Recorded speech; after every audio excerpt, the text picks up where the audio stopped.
Right, well, good morning all. We are joined today by the usual suspects, myself and Mr. John Conway, and also delighted to be joined today by Peter Barclay, who is the co-founder and chief strategy officer of Sales Geek Scotland. Look at that, I got it in one. Sounds really formal, that, doesn't it? Aye, it does. Thanks for joining us, Peter. No problem. Yeah, thanks for hot off your biggest event in the year, I think it's safe to say, in Hampden Park. Biggest Sales Geek event ever. 95 guys people around the world representing Sales Geek, and we compete with guys like State of Florida on events. So we had our first event in Hampden in June. We had 162.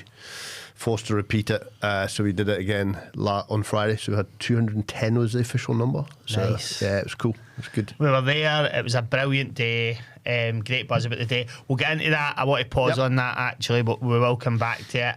So we like to start each episode off, Peter, by asking you to take us back and letting us have a bit of insight into lovely young Peter. So tell us a bit about, as we say in Scotland, where are you fae? What was the family dynamic like? Just tell us a bit about your early life. So, where am I from? Everybody says my accent's a bit mixed up. I probably couldn't guess it, to be honest. I couldn't guess it as well, actually. No. Yeah, so if I say that I spent quite a lot of my time, well, most of my life in Glasgow, quite a lot in Aberdeen. Right, okay. But I was born in London. I hide that quite ferociously. My dad was in the army and he was posted to London for about 18 months, at which time my mum and him decided to have 2 kids. So we were both born in London. We then moved back north. I moved back to London for about 3 years when I was about 4, and then came back to Glasgow. And then my life really started to kind of change. I came back to Glasgow, went to a state school, English kid, English speaking, mid-80s. Didn't really go down really well.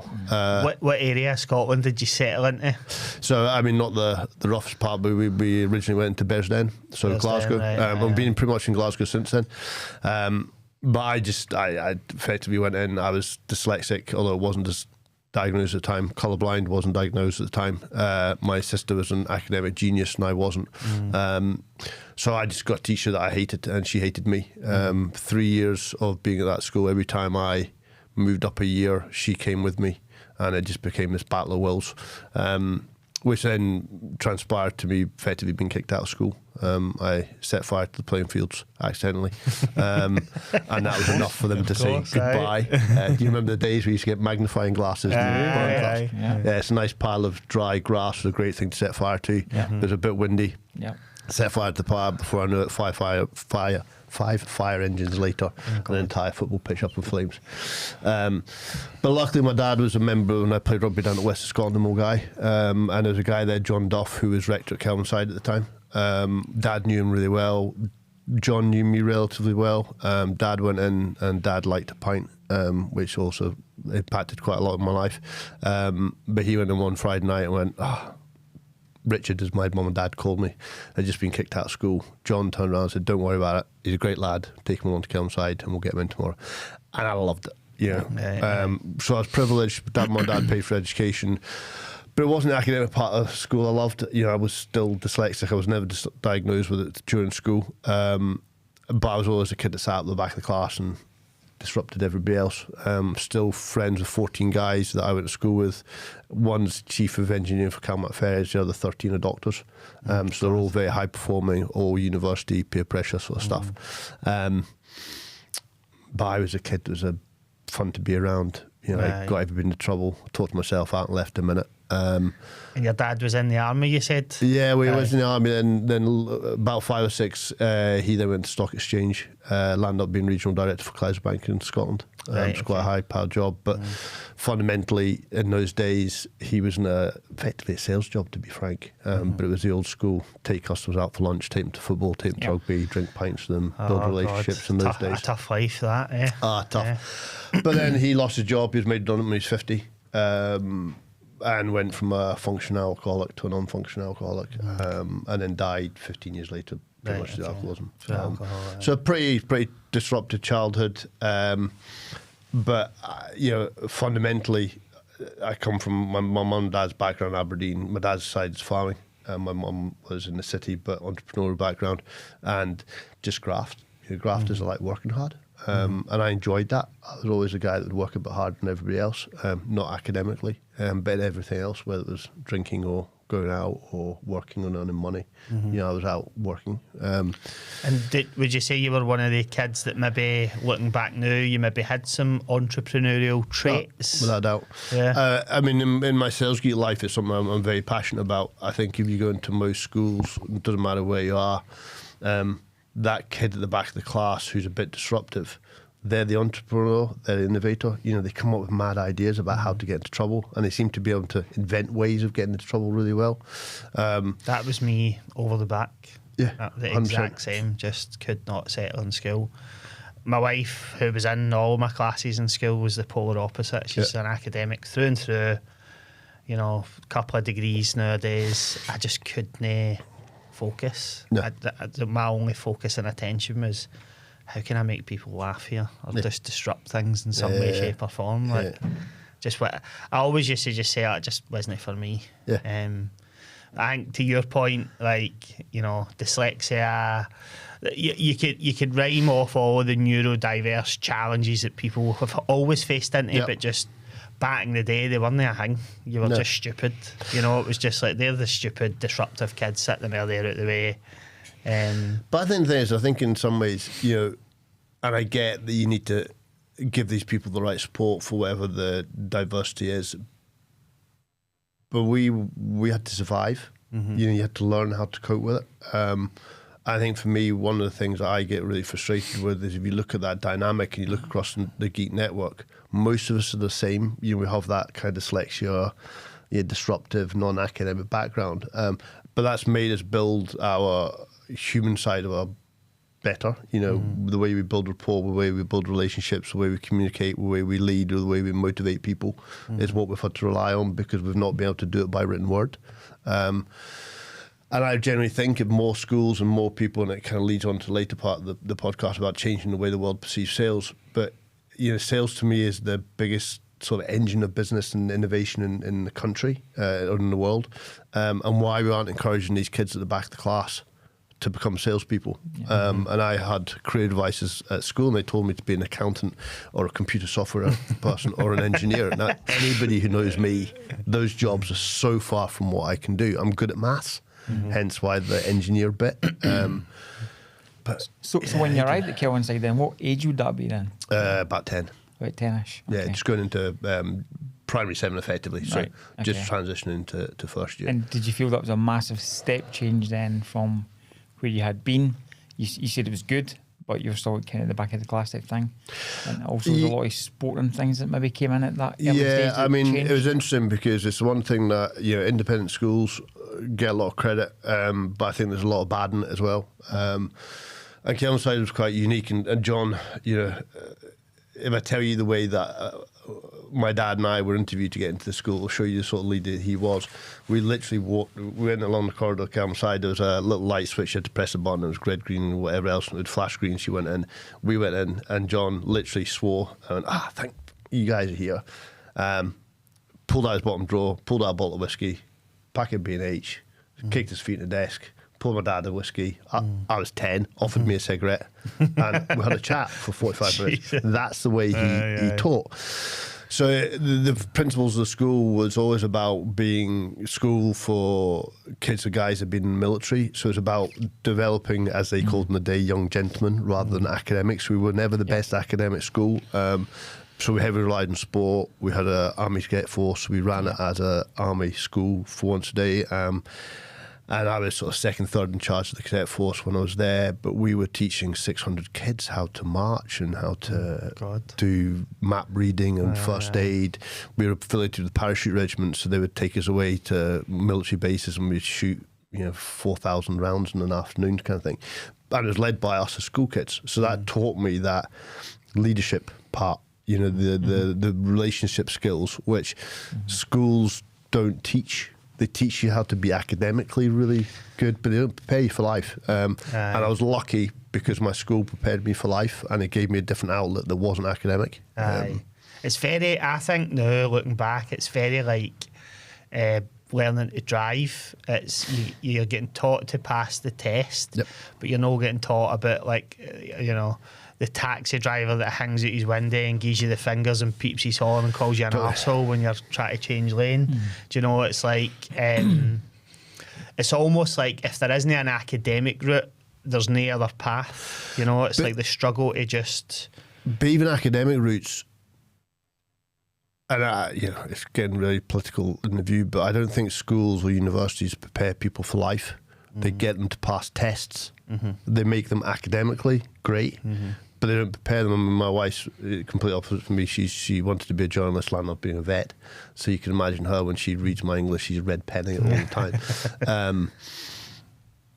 But you've got a successful business, got about 20 odd employees, but she's interviewing vets now who just aren't prepared for work. And they don't teach kids how to.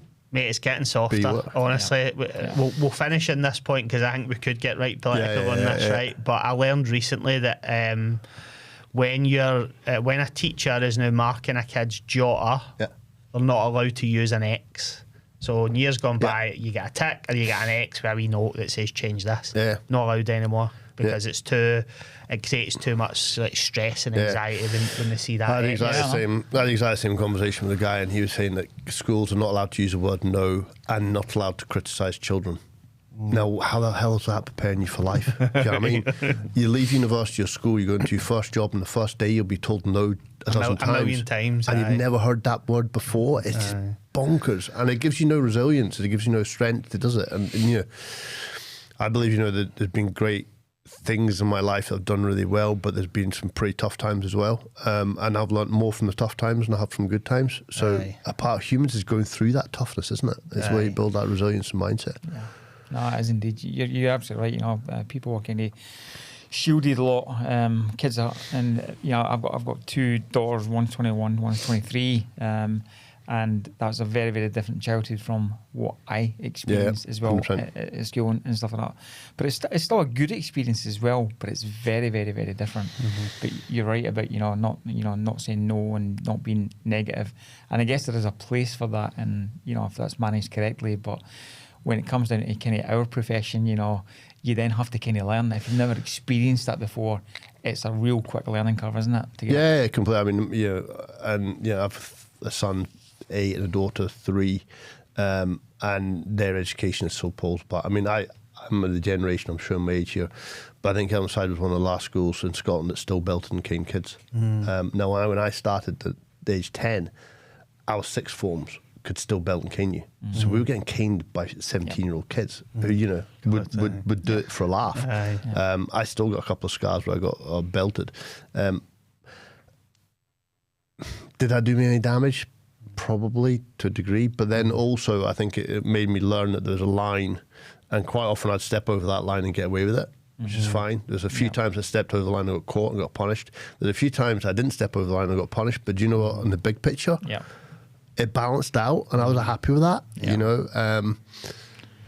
Well, we'll swiftly move on for belting kids, just in case. I had a few stories about that belt and beat, so it's fine. I'm guessing, but I don't want to guess. I guess no after education, or did you go to college or university? The big negative with the school was we spent an hour a week in our 5th and 6th year writing out university applications, and everybody, I think it was like 96% of kids went to university, so it was expected.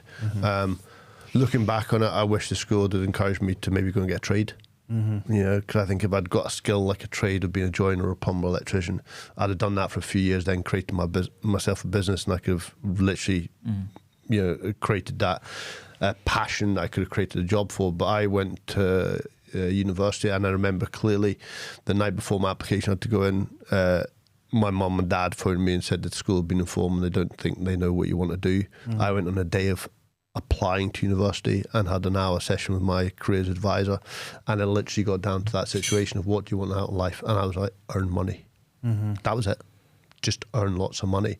And because Dad had lost his job and stuff, we'd come from a privileged background, but the latter years that came onside, it was tough. We were getting a house repossessed and all that sort of stuff. So my school fees got paid more than the mortgage did.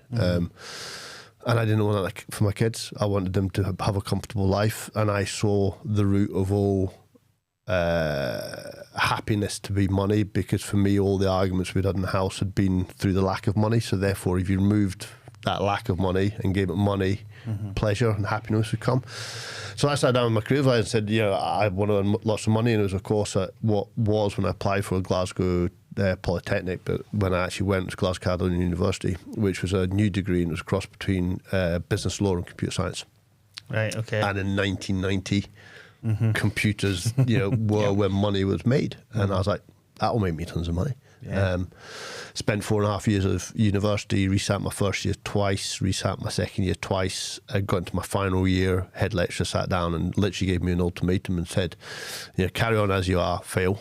Study 24 hours a day between now and the exams, and you'll probably fail or take a year out. And luckily at the time, I was working in the business that I was running in Glasgow. And in 1997, I think it was, I had a company car, I had a mobile phone, I was earning 45 grand a year, and I was in good money, and I was a student, so I got the student loans and the student ID. Right, it was best of both worlds. Aye. So I took a year out, just never went back. Aye. But it just wasn't for me. Wasn't it for I got you? a lot of it. I mean, I winged my way through university for 4.5 years and got 4 years of student grants and student loans and all that sort of stuff. Having fun and going to the union and doing all the stuff that salespeople generally do, take people out, have fun, have a laugh. I remember playing rugby with one of the guys that I was in the village with out in Drimmen. I used to play rugby with, I won't mention his name because he's a nice guy and I don't want to slate him on this. But I remember turning up at the union the day before an exam that we were both sitting, both of us hadn't studied a bit. We bumped into each other about 9 o'clock in the university library because we were panicking and we better do some prep for this exam. By 10:30 we were in the union drinking pints and as it goes. The exam was miles away from us. But I spent half of my teens in the union in Strathclyde, and I wasn't at the university. My pals just signed me in, and it's a great life. You can get away with it. All right, and you've segued us into our next key question that we like to ask, which is what was kind of, in inverted commas, proper job number one. So it sounds like you gathered proper job number one whilst you were at uni. What was that job? Actually at school. Was it right? Okay. Actually, times were a bit tough. And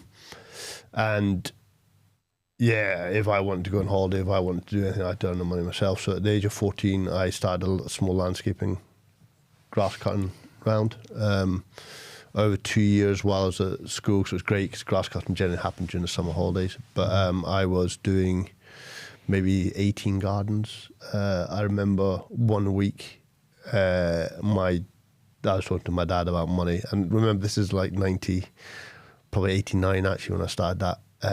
1 week I made nearly £500 cutting grass. And it was, in those days, it was a lot of money. A lot of money. My student loan for the year was £1,000, so I'd made my entire student loan in half, a week. It was amazing. But then luck has it, I went to university. My mum worked in the local kindergarten. One of the guys in the kindergarten was a full-time pilot with Loganair, and he was starting a business and needed somebody to go and repair bikes from a Saturday afternoon. And I was like, cool, new shop, bike shop, I'll go and do that. So I joined that in 91, I think. And shortly after, Loganair went through a few problems, so he went from this lifestyle of being on call for 10 days but never actually flying to then having to get a proper job and actually fly for a living. So I ran the business for him, and he flew. He had 2 young kids when I was started there, but had a third when I was there. 12 years later, we grew it to be a successful business. We had a couple of toy shops. We sold 10% of trampolines across all Britain online. We had a lodge park. We had a hotel. We built log cabins. We supplied football. We supplied play equipment to nursery schools and caravan parks and Rangers and Celtic. We installed play equipment for guys like Linus Henson and John Lewis. It was a successful business. But that's where I kind of got the grounding of sales. And it was great because in that business we had a toy shop. So I got that business to consumer sales because I was selling to private clients.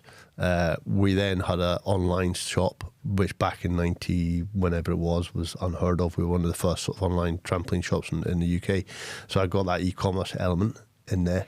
And then we supplied to caravan parks and hotels and farmers, so there's a bit of B2B stuff. So it kind of gave me a real grounding of all aspects of sales. And because it was a small business, we didn't have marketing departments or HR departments or finance. We just did it all ourselves. Mm-hmm. So it kind of gave me a really good grounding to just business in general. And I loved it. And learned a hell of a lot from it. Did a hell of a lot wrong as well, but we learned by those. And then when I was about 29, my now wife, she graduated from university. She had to move to Manchester to get a job. And to be frank, I got to the stage I wanted to see what the bigger world was. I'd been kind of protected in this business. So it gave me an excuse to leave the business as well, because the 5 businesses we had, I ran them all. So how do you then turn around to a guy who has a family who's been supported by this business that I'm going to leave? So I needed a reason to leave, and it was a great reason. So I moved to Manchester and lived there for 10 years.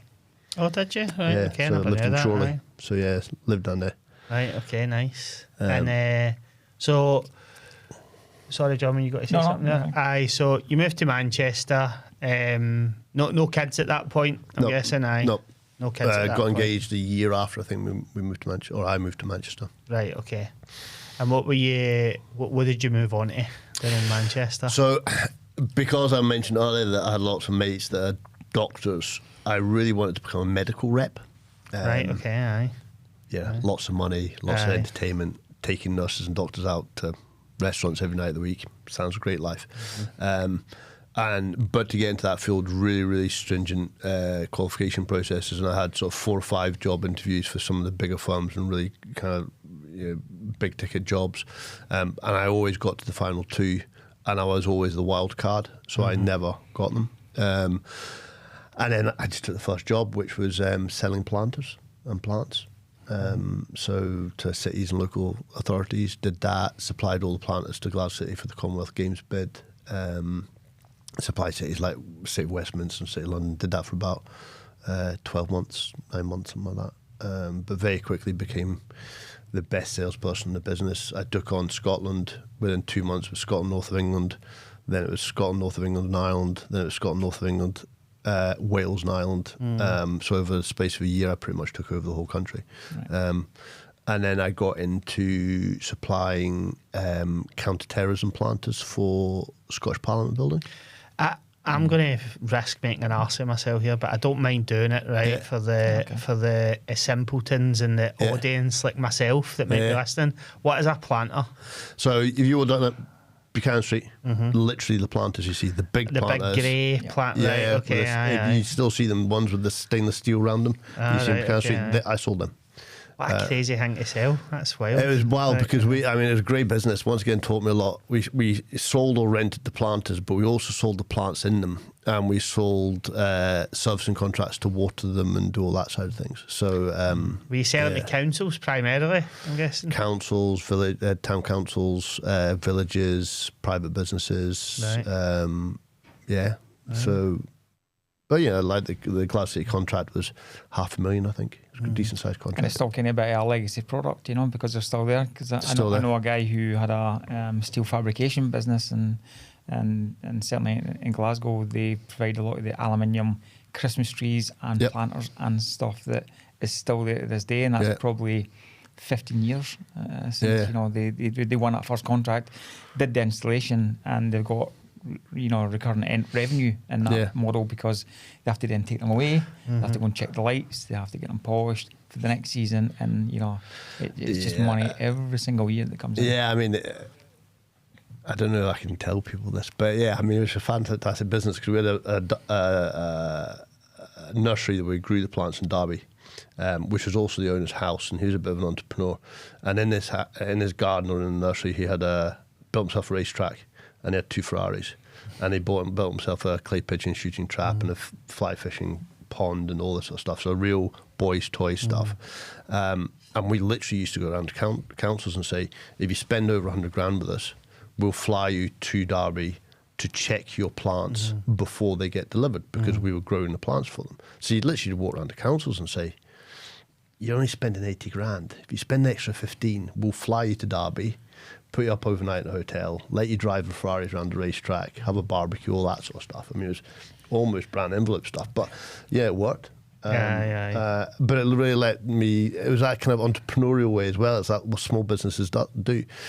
So I got into counterterrorism stuff. I always had the desire to get into big corporate life, to start to get into the room with smarter guys than me. So through my work on the counterterrorism project in Scottish Parliament, I landed up getting an interview for a business called Marshalls to supply structures and canopies like walkways and stuff outside airports.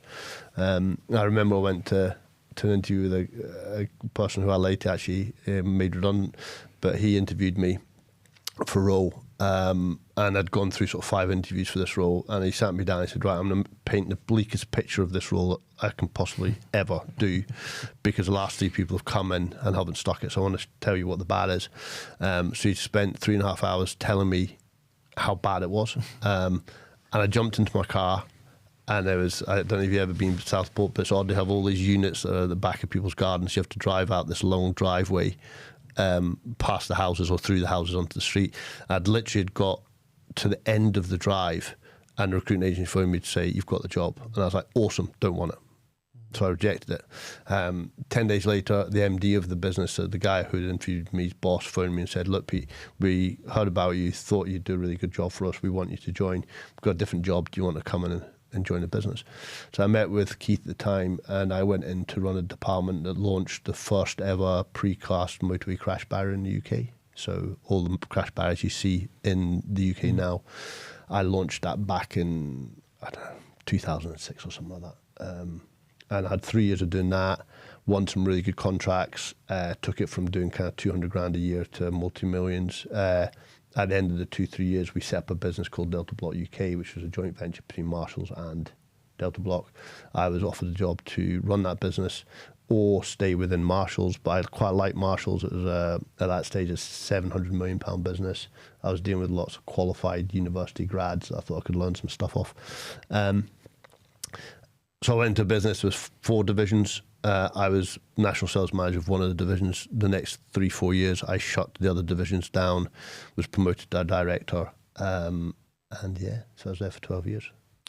So that gave me the corporate feel. Aye. So that's what I felt I had. So, something I want to unpick there, right? And I don't want to put words in your mouth, so if you don't agree with what I'm about to say, then by all means tell me, right? But it feels like, based on that small snippet of the journey that you've been on, that you've just shared, that you've always just have a flavour for being good at sales. Like, what do you chalk that down to? Why do you think that you've always just had that in the locker? I think the first thing you kind of have to unpick is, what is good sales? And a lot of people think good sales is just getting orders. It's not. Good sales is about getting good orders and make money, make profit.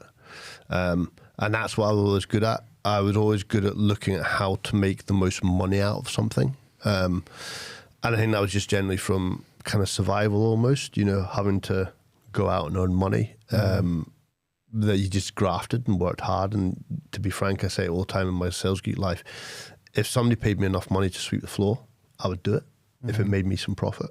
So I think for me, understanding how to sell and how to build relationships that give you opportunities to make money is really important. And I think that's the bit that in my Sales Geek life, we spend a lot of time speaking to business and teaching them about that sales is not just this kind of way of getting an order and then the salesman runs for the hills, because ultimately an order's not that good until you actually can get invoiced and paid for it and make as much money as is.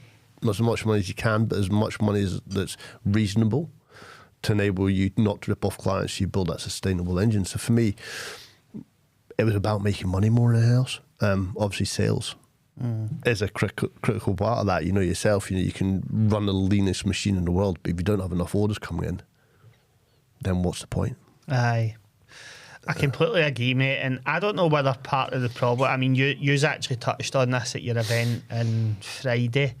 There's a lot of just negative connotations, I think, around some of the stuff that you've just spoke about. So yield and profit, actually selling for a living. I don't know why, but because there is nothing on earth that exists without sales. Like, we can't sit in this podcast studio and record without Cam or Mark selling as a slot. I can't wear these clothes without somebody selling with them. But yet, even when I reflect on my own career, actually, there was prolonged periods where I was working in sales, but I used to say to people, "Oh no, I work in a contact centre," as if that's like saucier or sexier than being a sales guy. Yeah. I don't really know why that is, but I'd be interested in hearing your thoughts. So I think two parts. One, I would say actually sales is a critical part for business. Of course it is. But it's actually a critical point of life. You know, if you apply for a job, you sell yourself. If you advertise for a job, you're selling your business. I have a 3-year-old and an 8-year-old. I have to sell to them every morning about put your clothes on or eat your veg. And I have a wife, so if we ever get a date night, we have to choose which restaurant we want to go to. I always want to go to Chinese. She always wants to go to Indian. So you have to negotiate around which restaurant you go to. And to me, that's the fundamentals of sales, isn't it? So I think for me, it's a bigger picture. But I think, and it's really interesting, the kind of perception of sales and that negative perception, how that's been created, and also overlap that with actually what makes good sales. Good sales is understanding people's pain, understanding people's problems, and solving those pain points. Now, if you do that in a positive way, people remember you for removing their problems, therefore they love you, it becomes sustainable, they'll refer you, all that side of things. The negative is that pushy, hard salesperson who would never take no for an answer, would sell you anything they possibly could at the highest price you possibly could. And we've all had that feeling of leaving a shop or a car garage or whatever else and having that pure joy of going, I bought this car, I never thought I could afford that car. And, you get that adrenaline rush and that euphoria about doing it. But then you walk out the garage and you get in your car, and about 30 seconds afterwards you think, shit, no, I can't really afford it. I don't really need it. And I've gone and spent something that I actually now don't like. And then what you do is you resent that purchase for every time you use it because you feel like you spent too much on it or it's something you don't need. So that pain that's created by that resentment, people link to sales, that word sales. And, you can go through loads of different industries that, have been hampered by that double glazing sales, PPI sales, timeshare sales, secondhand car sales. You can go through it. And it's all those industries that link sales to them we get a negative perception from. For me, it's a part of the industry, and hard sales does exist, but it's a very small part of what we do. And like every industry, you guys in lead gen, there'll be loads of people in your industry that do it badly, that overcharge, that rip people off. Happens in every part of life, doesn't it? Unfortunately, what the rest of us in the sales world did was we stopped calling ourselves salespeople rather than addressing the problem. So they started creating jobs like key account manager and business development managers and contact centers and customer service people to try to remove them from that sales rather than actually drowning the bad out the market by doing it well. And that is exactly like you, I say, go back to my school, I used to go to stag do's and weddings. And believe me, if you want to show how badly sales is perceived, if you go to a stag do with 13 doctors and all their doctors' friends, and they all go around and say, what do you do? And they're all saying, I'm a GP or I'm a consultant this, I'm a consultant in that. And they turn around to you and say, so what do you do for a living? And you turn around and say, I'm a salesman. You can guarantee you feel it then how bad it was. So I spent half an hour talking about my job, but intentionally not using the word sales. Trying to describe what sales was without sales, just because of that negative perception. It's crazy. Considering how important it is to life and to business. No, you're not alone. I've been in lots of different social circumstances or occasions where you're a collective bunch of friends or family or people you don't even know, and they just don't want to mention the word sales. And I know that they do sales. But when you kind of have that discussion, no, I don't actually sell anything. I don't do sales. And they bring in a different title. You think, oh, that's great, but and it's just there is a wee bit still embarrassment. And it's horrible. I remember in my very early geek life, I met a prospect client down in Ayrshire, and I went into this MD's boardroom. Now, this guy had built a business from, you forget about numbers and the timescale, but say over 10 years he went from 0 to 10 million revenue, just for example. And it was a multiple £1 million business. It was 5, 6, 7, 8, 10 million kind of size. And I went in there and he went, all right, okay, you're from Sales Geek. And then he said, right, before we even start the conversation, I need to explain something to you. And I was like, cool. Put it instant seat. And he says, in this business, we don't sell. I was like, okay, let me just step back there for a moment and let's just take that statement. And I said, you've grown this business from 0 to 10 million in 10 years and you've never sold a product. Because if you're able to do that, I want to know how you've grown that business. Because if you've not sold anything in that 10 years and you're making £10 million of revenue out of thin air, that's a genius business. And he sat back and went, well, do you know what? Thinking about it, I suppose we do sell, but just not the way, and it was really interesting, not the way that you think that I sell. And I was like, well, you don't know how I think you sell, for a start, and you don't know how I sell. So you're being very presumptuous in knowing what I do. But that, that's fundamentally, look at us as a society, we hate salespeople. It's bonkers. Even in business, you see now people labelling themselves as, what is it? It's the chief revenue officer. And it's fugazi, really. It's what you're talking about, isn't it? It's like trying to remove those negative connotations. I find I find the psychology of that quite interesting. And no for a minute suggesting that I've not participated in it. I absolutely have. But I think at heart, you're right. It's that as a nation, we hate hardened sales. We've all had that. Like me, before my wife was a teacher, she had a prolonged period of time as a marketer at Arnold Clark, right? Yeah. So we used to get a discount. So we would be like, right, car renewal time. We went to the same guy every time. Yeah. We would walk in and we would go just before we start. My wife works at head office. Yeah. We're due a discount. We are going to buy a car for here. Yeah. So you don't need to start all your bullshit. You don't need to be ramming additional products down our throat because we know what they all do. They would still do it. Yeah. I'd leave and I'd be like, I'm still pissed off with him because I feel like he's trying to ram something down my throat that I 100%. Don't want. And I used to do the same thing. I always remember going to a car garage in Glasgow, and once again I won't tell you which one it was. And I used to do exactly the same thing. I was like, look, at that time, as a sales director of a business, I had 35, 45 sales guys working for me. And I literally would walk in and say, look, I'm here to buy a car, but just to put you in the picture, I'm a sales director, I train sales, and I manage salespeople. So don't do any of your salesy stuff to me. And they would. And you'd sit there. And my wife used to literally keep tugging my shirt and say, shut up. Because I would literally turn around and say, will you stop doing it? Please. You don't need to use these transparent, techniques like, he would come across and he would ask me about a car and ask me my viewpoint on it. And I was like, well, it's a bit more than I wanted to spend. And he would instantly be like, I tell you what, would you be in a position to order today? And, blah, blah. Let me go and ask my manager if we have a discount. And I was like, stop it. Just bloody stop it. Do you know what I mean? I can see what you're doing. But they just continue doing it, which is fine. It exists and in some areas they need to do that. But I think the world has become very acutely aware of that hard sell. And everybody can now see it. So I think business needs to evolve to make sales more than that. And that kind of, I suppose, leads on to what we do in Sales Geek, but, it's exactly what we view. All right, mate, nice one. Well, we've unpicked a few interesting topics there. So you've done 12 years in the end at Marshalls. What was next after Marshalls? Although my accent doesn't tell you, we are basically Scottish, so we were living in Manchester, we were starting to think about kids, and we wanted to move north to have Scottish kids.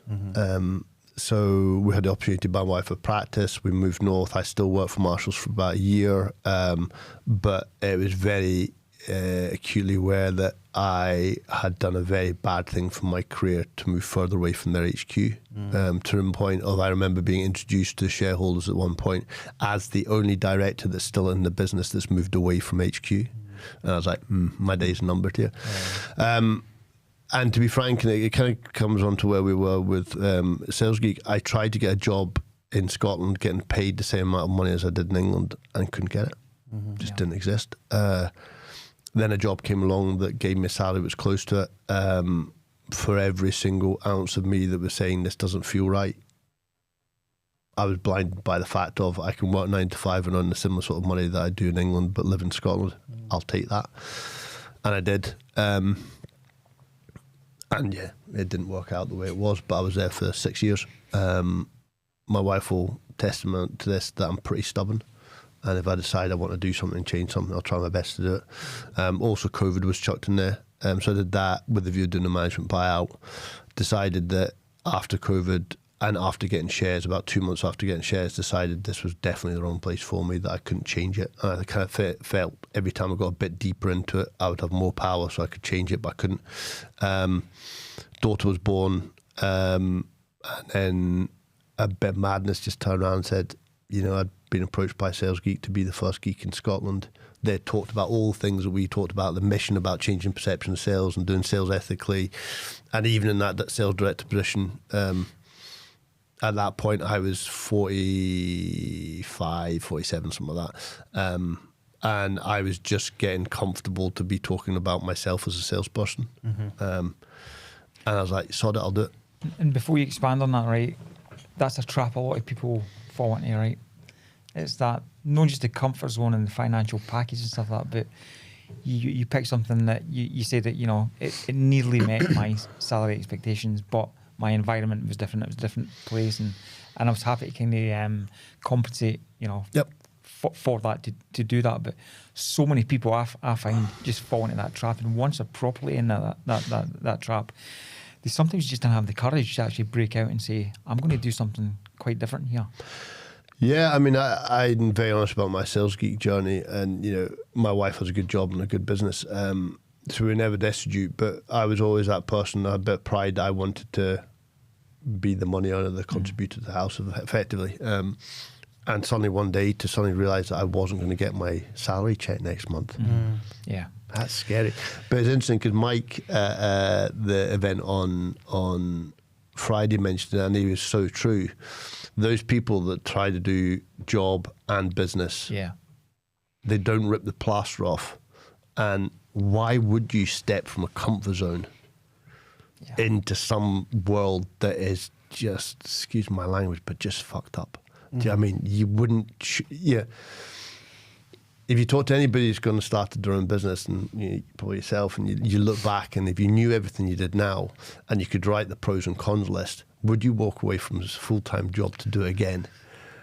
It's a difficult choice, isn't it? It's really tough. It's like having kids.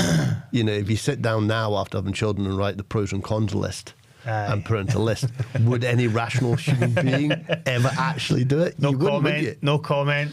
You wouldn't, would you? But that's reality. So I think you need to jump, and it made me work. But do you know what the interesting part as well? I think in that first sort of 18 months of Sales Geek, I learned more about sales in that 18 months than I had done in the 30 years previous for that. And in my master's job, I did presentations to 300 people. You know, I was doing big presentations probably every couple of months, you know, to several hundred people, complete comfort zone. I was selling a product and service that somebody else made and somebody else delivered. Yeah, it was my business I worked for, but I didn't make the products. You know, I didn't jump on a lorry and deliver it. In Sales Geek world, I'll end up selling me, and that's difficult. Do you know what I mean? It's really difficult, right? But I also think, so, you know, as you do, me and John, Barry last night, remotely, back at 11, you know, battering away, chatting through the WhatsApp channel, we're creating and launching a new proposition. And I just think it's stressful, right? But there is nothing for me more exciting than 2 months ago that didn't exist. Right? It didn't exist. Nobody knew anything about it. And then you do some keyboard tapping, you do some communicating, you start to pull things together, and you go, we're actually making something that didn't exist 2 months ago that we 100%. Will be able to approach people with and go, buy that, and here's the cost of it. Aye, cool. Well, you know, sign me up. I find that I get quite a thrill for that. I don't know why. 100%. I just find that it's quite an exciting thing about business. Totally. And I mean, in our Sales Geek world, I mean, you probably saw me in the first half of the presentations. I get quite emotional at that event. And in Sales Club, one, because it drains you. But, we talk about changing the way the world perceives sales. Now, since we did our first Sales Club joining with Davey last July, so within, 15 months, we had 200 people in the room to talk about sales. If you want to change the way the world perceives sales, that's the biggest proof and evidence that what we're doing is good. That we're actually getting people into a room to start appreciating and building sales. And the amount of people that I've spoken to through that Sales Club journey have come to me to say, I never thought I was going to say this, never thought I could be this, and I've always distanced myself from sales. But now I know what it's about. I want to do it. And there's probably about 4 people in the community now that have actually got sales jobs out of Sales Club, from being completely anti-sales to understanding what it is and doing it. So for me, that sense of enjoyment, that reward is huge. And growing your own business, being that entrepreneur, small business where you can be reactive, entrepreneurial, you can change things, you can make things instantly. There's nothing better than that. I personally think what you guys have created is just phenomenal, and it will. I don't think there's any proper stopping that juggernaut now, because apart from my sanity. Well, you could say that, but I think what you've started is on a trajectory, and people like it, and it's a magnet, and you can see that now because people are. Yeah, 100%. So we've got to that point in the episode of risking it all. So you've risked it all. I don't know what your last salary was. I'll guess it was decent. You've thought, do you know what? I'm going to go for it. I'm going to remove that safety net of salary and benefits and car, and I'm going to try and create something for myself, right? So before we get right into the weeds of that, for anybody that's listening that doesn't know, what is Sales Geek, and why is there a need for Sales Geek in business? So, multitude. One, our mission is to change the way the world perceives sales. Sales to me is phenomenal. It's about having a process and a structure, using questioning in an effective way, active listening to find problems that customers or prospect customers may not even know they have. They come to you with a problem, but they don't know how to resolve that. As product experts or service experts, it's our jobs to guide those customers down a journey so they get a solution that solves their problem. And that sometimes means you have to turn around and say, no, my product's not right for you, but hey, that's cool, because that creates a brand that's sustainable. So that's the fundamental parts for it. Now, what we do then breaks into multiple parts. So we basically have 3 services. We work as part-time sales directors.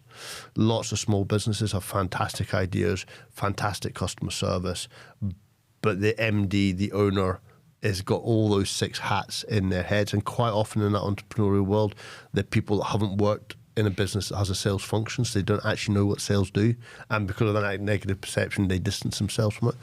So our directorship is about putting process and strategy into businesses to enable them to grow. Training is really simple. It's about upskilling people, and not from a hard sell perspective, from a consultative sales process. And then last of all, which is part I actually enjoy the most, is the mentorship. It's about accountability, getting people to do things that they're uncomfortable doing, talking them through and supporting their being their mentor 1 minute, their soulmate the next minute, their biggest critic the next minute, and making people do things that they're uncomfortable with. And when you think about that negative perception of sales and small business, the biggest thing they're most uncomfortable about doing is sales. Everybody's uncomfortable with that. So for us, if we can give that top level support that has been exclusive to PLCs and big businesses to small businesses, we can help the economy grow. And that's for us. So we just try to make that affordable for anybody and accessible to everybody. And that's fundamentally, everybody says to us, why do you do Sales Club? It's free. You do 3 Sales Clubs a month. We do Hampden every 6 months. We train 130 people every single month free of charge. We don't make a single penny out of it. Worse than that, it costs us money to do these events. Sounds mad, doesn't it? I mean, why would you do that? But it's about changing the perception and making it accessible to everybody. Because if we can get everybody accepting sales as something that they can do positively, that helps everybody. And working with a lot of guys in trades in particular in our business, that's why we're sat at this table, really. We've recognised that quite often the pathway that even the really successful ones will go on, if you just choose like a Sparky, for example, they become an apprentice, then they do their time, like you did, often in big corporate businesses, and they go, I could be doing this myself here, why am I giving them all the money? Or, you know, so it's like start as a sole trader, all right, cool, things are going well, I'll get an apprentice, become a limited company, another one. Fast forward 3 years, they're then installing 15 grand solar systems. But they're still at heart a Sparky. They are. And you hear them saying things like, I hate selling, it's a complete necessary evil for my business. I'm all right at it, but it's just no my thing. And as you say, you know, throw into the mix, they're then having to wear the finance hat, the admin hat, the everything hat, they're doing everything. I can absolutely see how there's an appetite among a lot of them to go, actually, maybe I just need to recognise that I'm no fantastic at that thing, so I'll get a bit of training, or I'm no fantastic at that thing, I don't have the time, so let me get a part-time sales director in and we'll start taking this stuff seriously. Or for worse for me is they don't do anything about it, and therefore they inhibit their dreams and their vision. They inhibit growth, because there's so many good tradespeople out there that, and you know, it's like every industry, there are bad tradesmen out there, but there are loads of exceptional people, but they all get to that glass ceiling that they start to feel that taking that next step to making the business go from 1 million to 2, or 2 to 5, or 5 to 10, that's too difficult for them to do. So they don't take that leap. And for me, if they could systemize the sales process to enable that growth from a sales perspective to be easy, then they do it, because operationally and technically they're experts. They can do that. You can give them as much work as you can give them, and they'll manage the management of doing the job, and they'll be able to interview really good Sparkies or plumbers. They'll be able to see the cowboys, you know, from a mile off, but they can't do that for the other functions. Aye. And that's what we want to try to do. And I was doing some work with SBN and Fraser Morrison, and he was talking about statistic, and it was something like in the Scottish government looking at something like 96%, and forgetting the exact numbers, but something like 96% of businesses in Scotland have under 10 employees. If they could get 5% of them to grow from under 10 employees to over 10 employees, it would do something like quadruple the GDP of the economy. I mean, the impact is huge. So you imagine how many tradespeople are out there.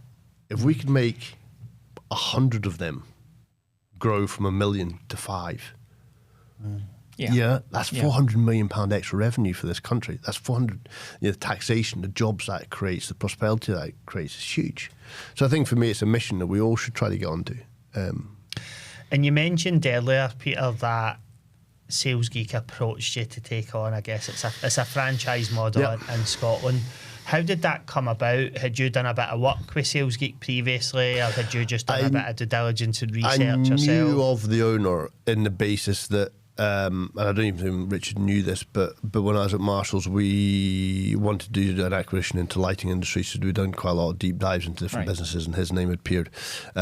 So I'd been connected with him on LinkedIn, and I kind of saw what was going on. Then randomly, Simon, who is his business development manager, reached out to me probably about a year before I started it. And everybody always said to me, go and start your own business, do your own business, do your own business. And it goes back to my statement of, I wish I had got a trade when I was at school. Because every time I thought about what I could start my own business in, I didn't have a skill in a trade. Yeah, I wasn't a marketeer, I wasn't a joiner, I wasn't a HR person. I didn't have a skill, or I didn't think I had a skill. And then anything I did as a hobby, I didn't want to ruin by making it my job. So I was like, I want to start a business, but what is that? You know, what does that look like? So they approached me and said, Simon said to me on one call, he phoned me about 3 or 4 times, and he was badgering me a little bit, but he phoned me 3 or 4 times, and he said, why didn't you sell sales? I was like, selling sales? Sales I'm good at. And, you know, there's that light bulb moment of, I can now see that.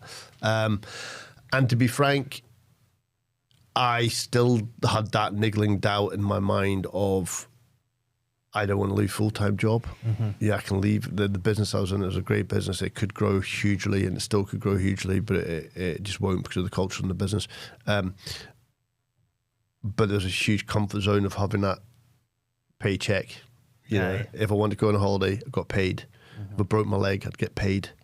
If the guy wanted to get rid of me, he'd have to give me a 6 months notice period. That security blanket, it's I tough would to walk away say from. giving that up when you've got big boy shit in your life is tough, i.e. mortgage, kids, house.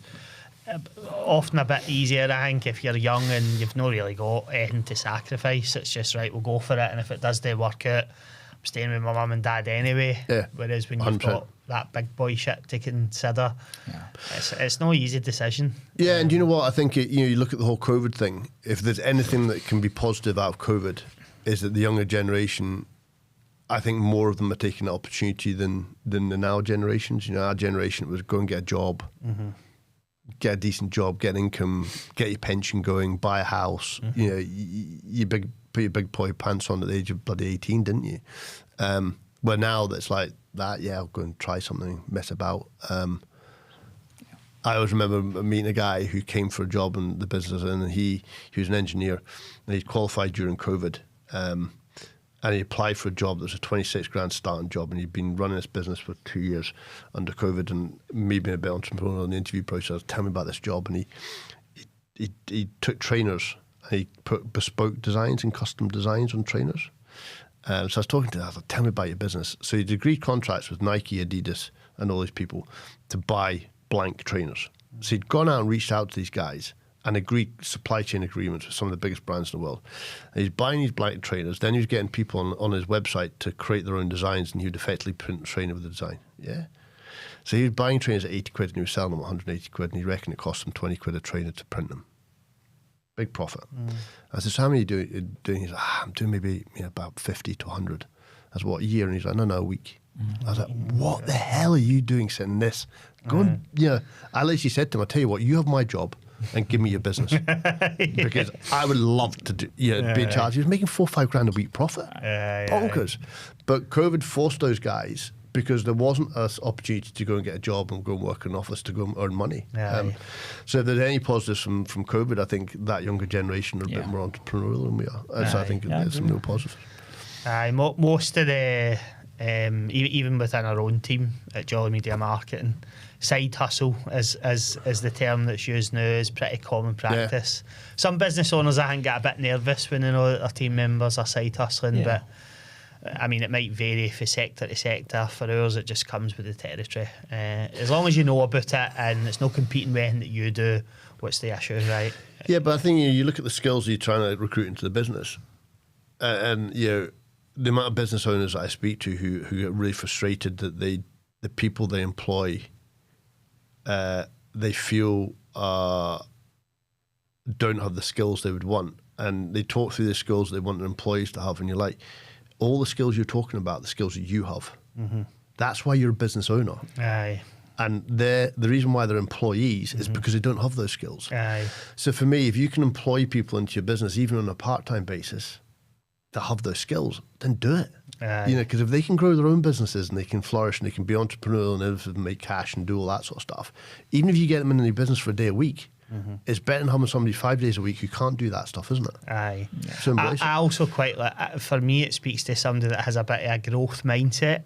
Totally. When they're doing something like that in their spare time, rather than just squandering time and doing fuck all, watching Netflix, and somebody that's choosing to learn and work on something and build something in their spare time. 100%. I want somebody like that in my team. Do you know? I think the younger generation as well, it's very, very open now as well. Certainly since COVID and maybe before that, just with social media and the ability to pick a product up, like you just talked about there, pick a product up and make it and then sell it.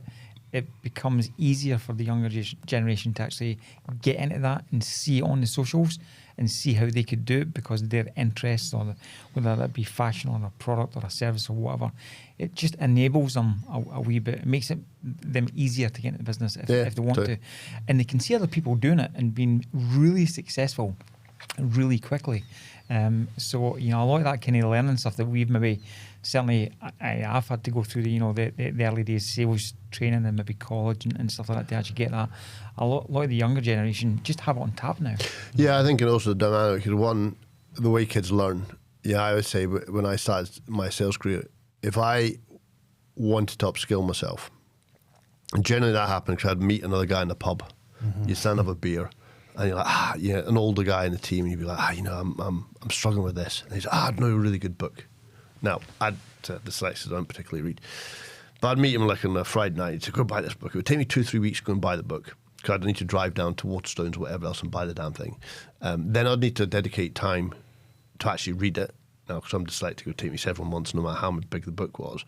So it would take me like a 4 or 5 month period to do that learning. Now, in that process, I've learned one person's view. And because it's taken me so long to absorb it, I'm taking 5% of what he's learned. Yeah. Now, I can jump on YouTube and I can get 5 industry experts to tell me exactly how to do what I do in the space of a day. So that speed of knowledge is huge. But also from growing a business perspective, you can create social proof. You can see what the market looks like. You can see what other products. You can market research, especially with AI now. You can get AI to do market research in an entire industry in the space of an afternoon. In my day, back in 1990, whenever it was when I started in sales, I keep saying, I had a bag of coins, a box of yellow pages, a box of A to Zs, and a car. That was my tools. If I wanted to yellow pages. It's true, wasn't it? If I wanted to use the computer, I used to have to book time in the office diary to use the company's computer. Do you know what I mean? If I wanted to check where all my messages were, I would have to stop at a pay box and phone the office. I'd literally have to stand next to the motorway in the red box, slot coins in, try to speak. That's what life was like. And it's only, 33 years ago or something we lived in that. Now, if I wanted to start a new product then, and I wanted to speak to a supplier in China and an engineer in London, you just physically couldn't do it because it was, you're faxing things to each other. And it was so archaic. Now, easy. It's easy. The challenge is different because in those days it was about getting the opportunities and making a relationship and building and finding the opportunity was a challenge. Today, the challenge is I strongly believe that opportunities in abundance. Aye. The challenge is now is trying to work out what opportunities you should go after and where you put your resource, because if you don't, you'll waste a lot of time. I mean, when you and I first met, I can remember sitting in the Village Hotel and they turned around and said that, this isn't going to be another meeting where we just talk a whole pile of good stuff and nothing ever happens from it. Let's make sure we just get this shit done. Aye. And that's the key, isn't it? Because that was driven, Peter, by... I'm still pretty new in business, do you know? Like, this is so it was August. This is me getting into my 4th year, right? Yep. And I felt like the first year and a half was riddled with me having weekly meetings with in inverted commas partners that ultimately just want access to your portfolio of clients, right, for their own selfish reasons. But none ever fucking happens. You sit and talk, you might follow up, and you share a couple of slides, and that's it. It's tumbleweed on both parts. Nothing ever comes of it. It's just meaningless and a waste of everybody's time. So you get quite hardened to it and think, I remember sat one New Year thinking, all that shit for me is done. Meeting for coffee. Let's meet for coffee and talk about ideas. Fuck off. I don't want to meet you for coffee and talk about ideas. You want to get something going? Let's get something going. But don't waste my time with like nonsense, do you know? That was the primary driver. But then I think that's interesting evolution of business, isn't it? Because when you start a business, and I did it, if anybody wanted to have a coffee with me, I would say yes. And at every single meeting I met with somebody, I would be looking for an opportunity that they could use my service because I needed paid. And I chased blind alleys and went down rabbit holes until tomorrow. But the interesting part for me is it's really interesting when you go about like coffee and not getting shit done. When I talk to our clients, I would say to them, if you have a new customer, prospect, and you sit there and say, we're professional, we're friendly, we get stuff done, our delivery of our product is really, really spot on, it's the best in the industry, your pre-sales process must reflect that.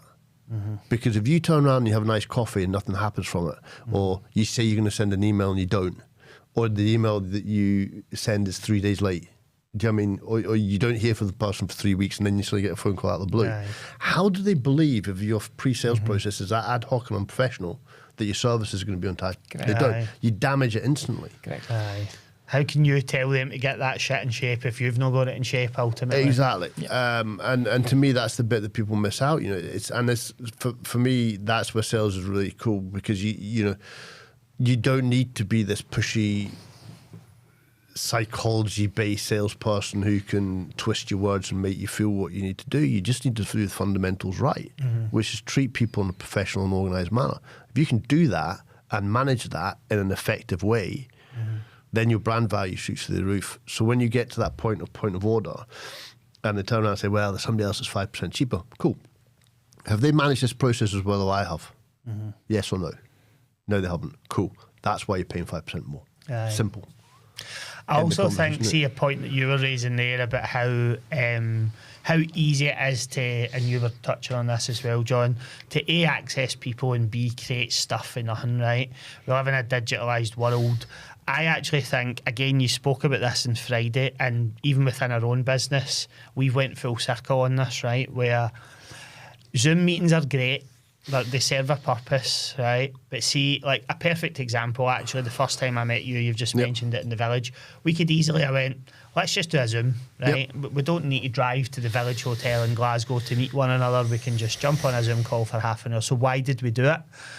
I think it's because we've learned in time that getting your arse out there and just shaking somebody's hand and sitting down with them and meeting them when there is something meaningful to be discussed absolutely has a place. And I think, unfortunately, a lot of younger people in business in particular want to hide behind the screen, send emails, have Zoom sessions. We done that for a long time, even with our own clients, and we found that sometimes even when performance was strong, clients would churn, and you're like, why is that happening? And then when we looked at it, we went, all our clients in Scotland, they're not going anywhere. They are rock solid relationships. Why is that? It's because we go and see them and we spend time with them and we hold market reviews face to face. And since we've started doing our video shoots where you're forced to go on site and meet people, the relationships are night and day. You've only spent a day with them. It's no, you're not there for weeks, you're there for one day. But sitting with somebody like this, it just produces something that with the best will in the world, Zoom can't. Yeah, it's interesting because I was at a couple of lunches last week and they were talking about AI and introducing of AI and how that's going to change business. And I strongly believe this. Wherever we say consumers, people are what generate money and people are what spend money. And the best way of selling to those people is to build trust and build relationships. You build about authenticity. And in actual fact, AI and social media actually makes that need for that even more important, because now everybody, you see a LinkedIn profile or you get a message and you automatically think, is that a computer? You immediately treat it with a bit of skepticism. So I want to know, frankly, maybe in the B2C world where you're buying a pair of socks, it doesn't really make much difference. But if I'm in a B2B world where I'm spending a significant amount of money off somebody, frankly, I want to know if the shit hits the fan, I can pick up the phone to anybody and say, I want to meet with you to work out how we get ourselves out of the shit, because it ain't working. So I want to know who that person is. And I want to know the values and the ethics and the morals behind what they do, because if they don't align with me, then I don't want to deal with you. Because I want to know when the shit hits the fan and that difficult decision needs to be made, that you or any supplier or anybody I speak to will base their decision on the same morals and values that I have. Because if you do that, the chances are the outcome will be what I want. How do you do that when you don't know the people? How do you do that when you don't have a relationship with them? And that's getting to know, what they drink and, you know, what makes them fun. I mean, we always have that joke about Barry Bryan, Pete Dave, you know, those instincts, what can you say? Well, those things, it's what makes it fun. That's what builds relationships, isn't it? Aye, absolutely. How do you do that without it? It's tough, and I think that in summary that holds people back because they try and do too much of that through WhatsApp, Zoom, email, and not enough of this stuff. But I wanted to just come back to your first year in business, right? So rightly or wrongly, again, I do think there's a perception that with franchises in particular, you buy into the franchise, here's the handbook. Yep. Follow the handbook. Can you go wrong? Yep. The first 12 months will be a breeze. Again, I won't put words in your mouth, but talk to us a bit about how did you find that first 12 months of business? Where you sat one day and going, right, I've got a lovely jumper with a wee pair of specs on it. What do I do now? Like, how do I go about producing something that actually gets money in the really door? funny? Because this jumper actually shows you my geek journey. Because we don't... we have guidelines and we have tools that we can use, I suppose. As a franchisee, we have the option to use them or not, because ultimately what we're selling is our knowledge and our skills. So I always say, if I applied for a job as a sales director with a business and I turned up on the first day and the first thing I did was, let me have a look at my handbook, you'd get sacked instantly, wouldn't you? Yeah. So exactly the same way as if I turn up as a part-time sales director, if I pulled up a playbook and started plugging numbers into it, I'll ruin my own credibility. But then the jumper part I'll come back to is quite interesting, because the geek world is about changing the way the world perceives sales. So they've always created this persona or this avatar of this kind of like hoodie, jeans, trainers, t-shirty, quite a funky, cool tribe of people, completely opposite of that corporate pinstripe suit, white shirt, car salesman that is a negative perception. So I've done that instantly. Now, when I started business, I became that polo shirt, hoodie, trainer wearing dude. And instantly, like I was in my corporate life, which meant I had to wear a pinstripe suit, or no, maybe not pinstripe, but I had to wear a suit. That also wasn't me. The hoodie also wasn't me. And I was dissatisfied with both. And I got about 18 months in, and when I started the business, I was desperate to make the business money. So as I said, if somebody asked me to brush the floor, I would do it, as long as they paid me enough. But I landed up with a huge amount of clients, making lots of money. Hated my clients, hated what I was doing because I wasn't bringing them real value, because I didn't value what I did myself. But also I was walking around in hoodies and all that sort of stuff, which didn't feel me either. So it felt like a big game. And I was offered a job to go back into corporate life. Couldn't sign the contract. Over Christmas, decided I wasn't going to do it. Stuck with Sales Geek because I knew there was something there that I could do. But the first thing I had to do is look at myself and think, I need to do something that's authentically right for me. That's the first thing I went to do, was change my clothes. Whether I like it or not, I'm that, privately educated, slightly preppy. Some people would say slightly posh, other people wouldn't. But, that's who I am. And to me, that's what geeks are proud of, is finding your identity, no matter how different it is to other people, and being happy with your own skin. So for me, I didn't need to be a geek that wore hoodies. I just needed to be a geek that was me. And as soon as I did that and I started valuing what I did and started getting to clients that appreciated me and liked me, suddenly my value of my clients shot through the roof. I remember having a meeting with a client who turned around to me and said, look, we give you so much time. We expect so much time. We know it's ruining your business. So what we're going to do is we're going to renew your contract and we're going to extend your contract. And we're going to do two things for you, because we know you're going to say no, because by extending the contract, it's going to ruin your business. And I'm sitting there going, client extending my contract is going to ruin my business. Fuck me. I said, so we're going to do two things. We're going to up your fee by 30%. Like, wait a second, a customer upping my fee by 30%? And he said, yeah, so that's the first thing we're going to do. But we realised money's not the only thing that's going to ruin your business. It's the amount of time you spend in our business. So I'm also going to remove the amount of time you need to spend in my business. And I'm like, wait a second, let me put this straight. You've upped my monthly fee by 30%, and you've removed any need for me to be in your business for X amount of hours. And he was like, yeah, because what you bring is value, it's not time. And I was like, that's cool. So suddenly I was selling to customers who valued what I did. They didn't count how many hours I was in the business. And as soon as you make that transition, then you've got customers that love you. They bring value. And one of my longest serving clients I've actually pretty much had from day one, I actually think he may be my first client. He says quite often, he says, he needs me about and enjoys me being about so much that he would pay me before paying his mortgage. Wow. And you're like, if you get a client saying that to you, then you know you're doing something well, because they value you. And that's the key for me in any journey, is taking that. And for, I guess, MD that's listening and thinking, right, I see that, I'm excited by that, this has inspired me enough to go, I'm just going to go for it here and do something on my own. How did you go about winning those first few key clients? The ones that I enjoy or the ones that I first got? Give us both. The one I first got was I listened intently to what any prospect client did, and I tried my best to mold my services to give them a solution, not really thinking about whether that solution would give them value.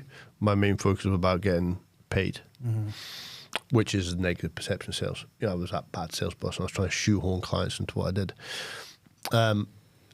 Now, and it's really interesting, for anybody who does it, if you want something from a sales pitch perspective that will completely blow your mind and completely refresh the way you sell, is when you sit in front of a prospect client, turn around to that client and say, "You're not right for me. I'm saying no." The minute you do that, they start trying to convince you're the right person. Why? Because they trust you. They trust that you will tell them the most difficult thing you can, and quite often the most difficult thing you can do is say no. But as soon as you say that, they then try to convince you're the right person for them. It's revolutionary.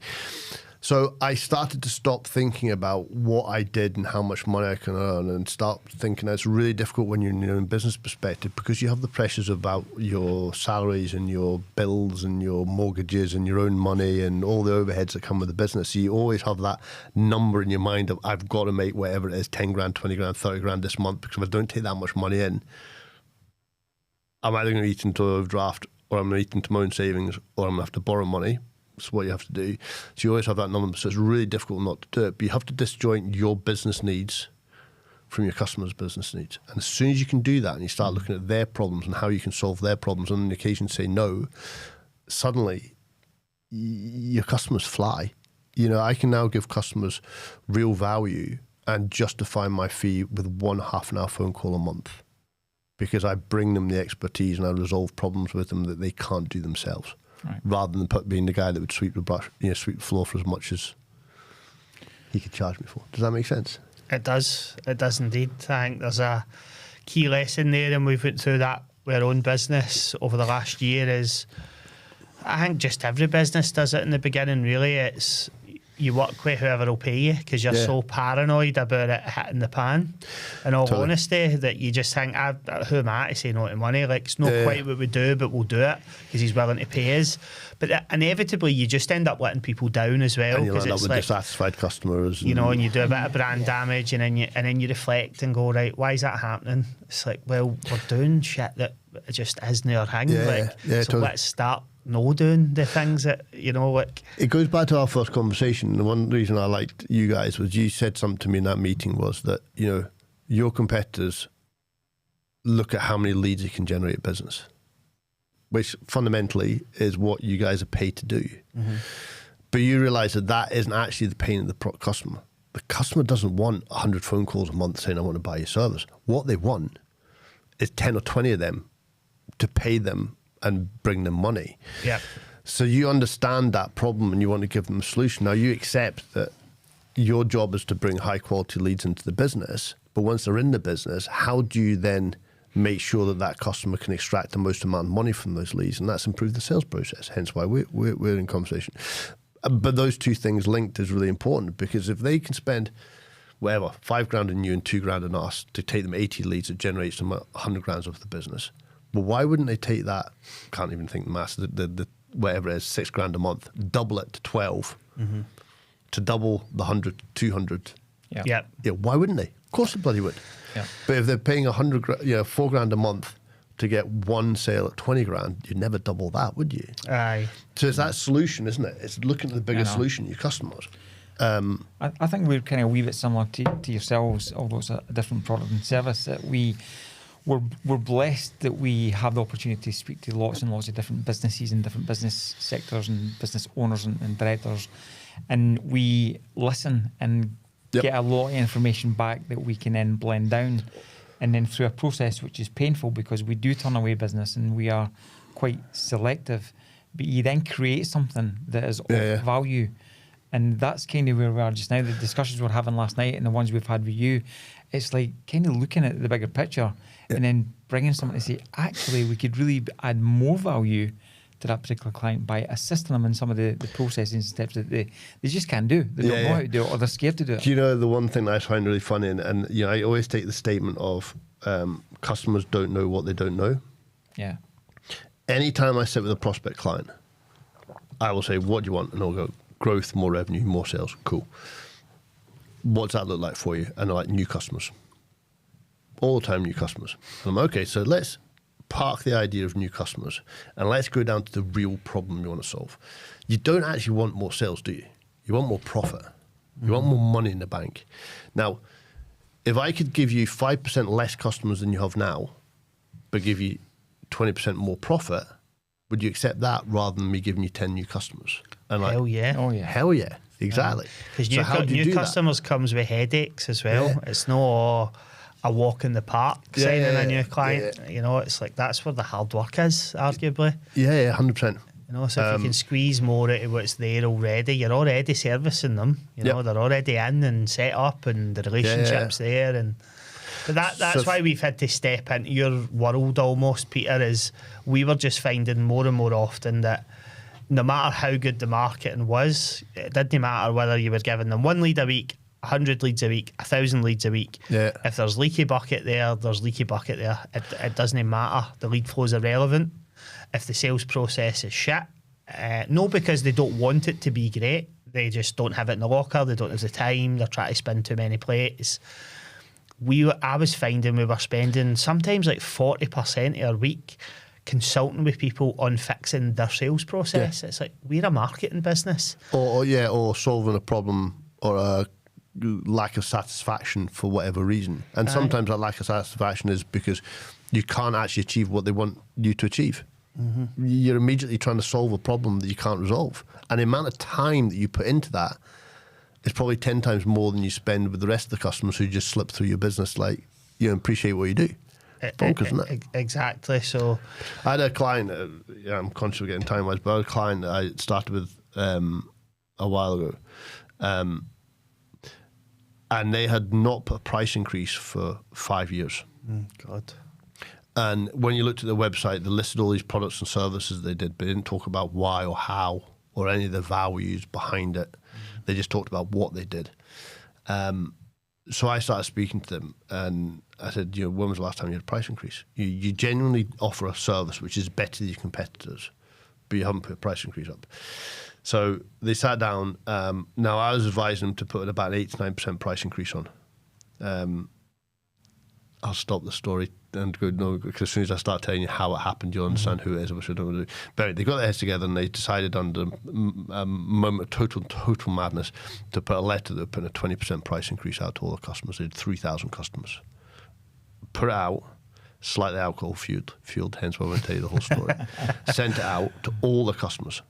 3,000 customers, a 20% price increase. Hadn't done it for years. Woke up in the morning and literally went, what the fuck have we done? Do you know what happened? Probably a few had a moan, but everybody else was fine. They lost 3% of their customers. Aye. Every one of those 3% were the people that didn't value what they did. They were people that complained the most, the people they spent the most time with, the people that they were unpleasant to deal with, the people who paid late. All those guys disappeared. And then they made, on average, 15% more margin, because there was a bit of a negotiation, but 15% more margin on a 90-odd% of customers they retained. Their profits jumped by, I think it was like 25% overnight. Instantly overnight. So that's 25% more cash in your bank by doing less. Aye. And they lost a lot of heartburn while losing some. And suddenly your life becomes really good. Want. You start to deal with clients who value what you do, you have fun with, that stick with you for life, that every time a contract comes up, they're not scrolling the market for somebody who's 5% cheaper. You mean, they're the customers you want. But when we start talking to prospect clients from a geek perspective, they're always like, no, leave our current clients alone, just find us more. But they're the most difficult customers to find, because there ain't a hill there with 1,000 customers sitting on the opposite side of, who are screaming out for your product and service, who aren't buying it from somebody already and aren't getting that problem solved, who are just waiting for you to pick the phone up and say, I can solve your problems, and lo and behold, they give you a service. They don't exist. But everybody tries to chase them. And they're the most difficult people to get hold of. It's bonkers. Aye. I seen somebody a couple of weeks ago on LinkedIn, posting about the last week of the month. So he's in a really competitive space in solar. And like you're saying, everybody in solar's new into it. So spend more, get more leads in. It's always the focus. And the point of his post was saying that for the last week of the month, I think he's got 2 or 3 reps, said to the sales reps, forget about the new. Like, if I catch you paying too much attention to the new, I'll turn that tap off. There's hundreds of people in that pipeline that have arrived over the last however many months. They're all cold, they're all MIA, they've ghosted us. I don't want to hear it. Pick the phone up and speak to them and get final decisions made. They had a record week, a record month as a result of that. And that's not even necessarily tapping into your existing clients. You've got existing clients, pipeline, and then you really. That's those in the murky middle that you just go, oh, we've not heard from them. They must not be interested. So, all right, have they told you that? No, pick the phone up then and try and get a final decision. Even if that final decision's no thank you, thanks a lot for your time, at least that way you know. Yeah, it's the biggest challenge we always get from a sales perspective, and it's the flip of that, but it's completely. We go into businesses and they say, we want you to sales. And you think, okay, so there's a whole pile of customers who are sitting there ready to buy your product, and they're ready to buy your product. It doesn't mean they don't want your product, but they're actually ready to spend the money there and then. As in, they've got a need, they've got the cash in the bank or whatever, and they're ready to say now. Mm-hmm. So businesses think those people just exist in abundance. They don't. The one thing salespeople can't affect is time. I can't make a customer ready to engage. I can't. I can maybe accelerate it slightly. I can talk about the needs and increase the need for when they do it. But there are a whole host of customers out there that it's just the wrong time for them. That's cool. Mm-hmm. The challenge of marketing and sales is to be around those people's space as much as possible and keep contact with them. So one, you can judge when it's right, and also you're in a space when it's right and they're ready that you're there. And that's the sales marketing dream, isn't it? Is you build a brand, you build a reputation, you build that trust. So when they're ready to say, okay, I'm now ready to commit to my solar, whatever it is, I've got my bonus or whatever it might be, today's the day I'm ready to press the button, that they think of you. Yeah. And to me, what you're saying there is exactly that. Mm-hmm. Just because they've ghosted you in the past and just because they may not have said yes a month ago, doesn't mean they're not right to say yes today. Aye. It doesn't mean that. I always think about it when people are trying to sell to me, right? If I know it's no for us, if I'm cast iron assured, it's just no for us, it's not a good match, I'll just tell people, listen, thanks a lot for the time, it's not for us, move on. There has been times where, in inverted commas, I'll ghost people, but it's probably just because in my head I go, I'm not quite ready to commit yet, but I don't want to say no because I might want to do it at some point. Yeah. So you end up no going back to them. The smart ones chase you and they'll nudge you and go, any thoughts, what you thinking? And then you're kind of forced to almost go, it's not for us right now, but I'm just want to have another think about it. I want to speak to John, I want to speak to Barry, we need to have a bit of time on it together, or it's maybe one for the January pile. So even, in my own space, I guess, or my own headspace, when people are trying to sell to me, that resonates with me. And the challenge in that ghosting world is, and I've done it myself, you go with good intentions and you acquire something with good intentions, and it takes you a bit of time to sort of formulate your thoughts, and you need to go through that process of kind of percolating your thoughts to get to the point. But sometimes my priorities change, which means something else happened that has more important needs my attention, so I go to there. It doesn't mean I've lost interest in what my inquiry is about. It just means I have to park it for a period. Now, the challenge with that whole ghosting world is you get a salesperson who then becomes really pushy and is constantly in contact. You're really busy and you're looking at your phone and you've seen the phone call and you're like, I can't take that phone call just now. I need to reply to that email, but I can't reply just now, and whatever else. So you start ignoring them, not because you are ignoring them, just because you don't have time. Right. But suddenly, over a space of 3 or 4 weeks, you suddenly get into that embarrassing situation where this guy's tried to phone me 10 times. He sent me 15 emails. He sent me 5 text messages, and I've ignored every single one of them. How do I pick up that phone to a guy and say, sorry, mate, I've been a complete dick for the last 3 weeks, and I've completely ignored you, but now I'm ready to pick it up? The biggest challenge is for us, and the biggest frustration is in that situation is when that situation happens, that person is so embarrassed they don't want to speak to you. So what they do is they go to your biggest competitor and go and speak to them. Aye. Yeah, you built a relationship with them and you can solve the problem, but because of that ghosting experience, And the reality is, if you phone them, even if you've patched them 15 times, if you're phoning to say I'm ready to buy, they'll welcome you with open arms. There's not going to be any awkwardness. Or sometimes you get the salesperson because they have that perception and they've created that view that you're an arsehole. So when you phone, you're like, oh, that's an arsehole, I'll just waste my time again. So they don't take you seriously. Yeah. And, but so the whole relationship breaks down because of that lack of appreciation of each other's worlds. And we always say that with cold calling customers. Yeah. You sit there and you make a phone call to a customer, you have your laptop, you've gone for a pee, you've made yourself a coffee, you've done all that stuff, you're completely prepared to make the phone call. But the guy you're phoning, you've not sent him a smoke signal to say, in 15 minutes, I'm going to make a phone call to you. Can you get your coffee ready? Can you sit at your desk? Can you make sure it's ready? You're phoning him out of the blue, so you have no idea what's happening in that guy's world, person's world. It's all timing, isn't it? Yeah, and suddenly if that person then picks up the phone and they're really rude, instead of just crashed a car or whatever, and they're really angry and in a really bad mood, and they pick up the phone and go, what the hell do you want? You immediately take the impression that guy's an arsehole. So every time you phone him from then on in, you have in the back of mind, oh, this guy's going to be a real arsehole, he's really angry. How do you know that? He's just having a bad day. You know what I mean? So that's a part for sales that I think is really cool, where you start to talk about that kind of psychology and that mindset and how that works and how you manage that to make it work for you. You know what, it's really back to that training and that business owners who find themselves into a sales position who are not naturally sales. And they don't get that, what you've just discussed, because they're not properly experienced it. And you have to kind of subconsciously train people into that. This is the method. It's not you. It's the time, and you need to kind of go on. And that's 90% of our training. Because I think the thing is, that's really interesting at the moment. Everybody thinks about what we do as training sales teams. And it was really interesting. Mike Scott's, I was going to chin him for it, but I didn't. In his talk on Friday, he was talking about when he built hydrogen, he never had a sales function and he never sold and all this sort of stuff, which frankly, I need to speak to him about it, is complete BS. Because in actual fact, what he did was he built a business that everybody in that business was a salesperson. Yes. Yeah. Everybody in that business was selling. He just didn't have a dedicated sales function. So for us, quite a lot of the training we do now is with engineers and other parts of the business, because those businesses or those functions need to be as good at sales as your salespeople. So whether you're a software developer or a joiner or whatever it might be, but the person's on the tools in the building doing the work, he's actually an extension of your sales team. Because he can see where the opportunities are. It's a salesperson, isn't it? They don't know, but they are. But they are, and goes back to the statement you said earlier about going visiting people. And I'm from a manufacturing background, so we're very materialistic and very physical about the things we do. But the amount of times I've spoken to a customer on the phone and said, we do this, is there any of this we can offer you? And they're like, no, we don't need any of that stuff. And you're like, okay, cool. And then you turn up at the office and you walk in and you trip over a box from one of your competitors. And you're like, I thought you said you didn't buy that. Like, no, we don't.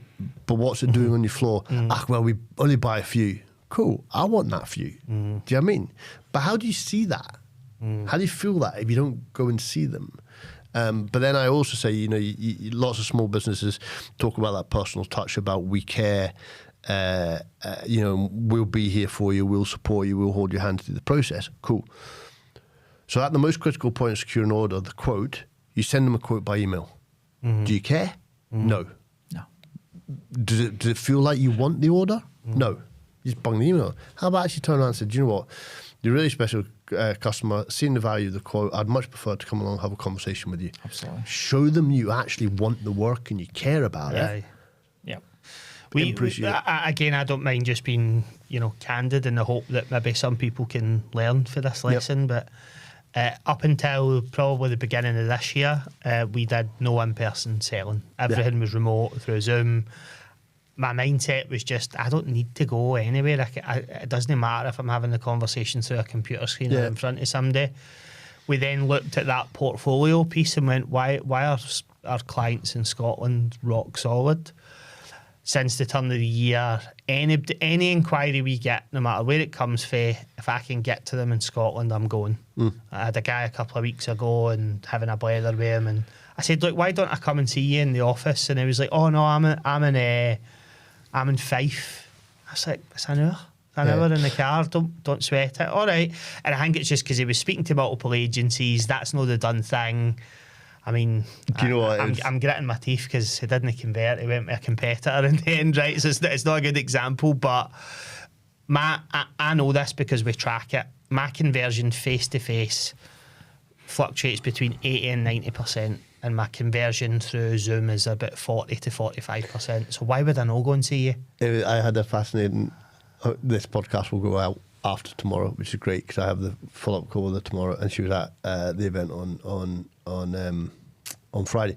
But we're in a conversation actually with the double glazing business about doing some sales training, sales support for them, and speaking to the PA. The PA, when she was arranging and doing a sort of brief call and arranging an appointment with the MD, she said, we've gone out to business in Manchester and a business in London, so on, so on, so on, so on. But we really want to get somebody who'll know the business. We want to create a long-term partnership. We want to build some trust and relationships. And we asked them to come to the factory a few times, and they wouldn't come. I was like, okay, cool.